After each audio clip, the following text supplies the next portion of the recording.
When people think of Jamaica, they usually think of things like Bob Marley, smoking weed, vacations, and which bumbo clock dog I am? But I think of Mark. Mark is a 45-year-old immigrant who 10 years ago left his wife and kids to come here to make enough money to return to Jamaica and make sure his family would never have to worry about money again. Or as Mark would say, I'm gonna make $1 million, man! Mark is one of the best people I know, and so is Cam. Cam is a 34-year-old Chaldean, which if you're from Michigan, you know these motherfuckers really run shit. He's got Maybach dreams and spent the first 10 years of his adult life selling coke, partying in Miami, and fornicating. He worked for this one millionaire doing his dirty work, and I'm not really sure if I'm allowed to say much more. Cam's parents are from a village in Iraq, which due to stereotypes I assume looks like this, but it could very well look like this. He grew up without a father and had to learn what being a man was about on his own. And now at 34 years old, he's tired of dirty money and has decided to turn his life around. And that's where I come in.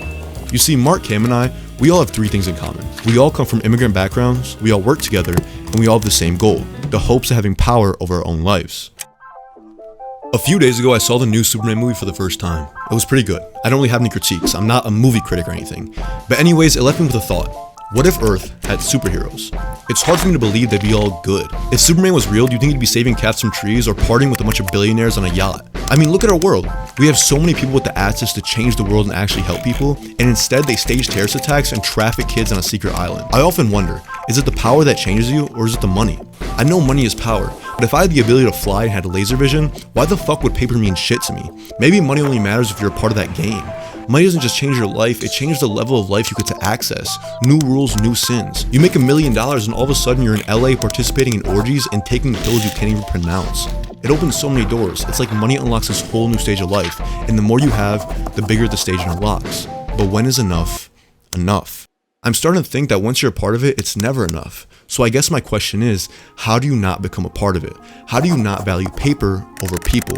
And I guess it starts with what our perception of power is.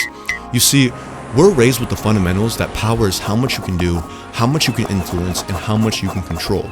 And somehow that brought us to the conclusion of stripper hoes, big chains, drug trafficking, and committing genocides with the excuse of a land being promised to us 4,000 years ago. I mean, seriously, if Netanyahu knew that our literal God would fly down from the sky and beat the shit out of him for killing thousands of Palestinians, I have a feeling this genocide would have already been over.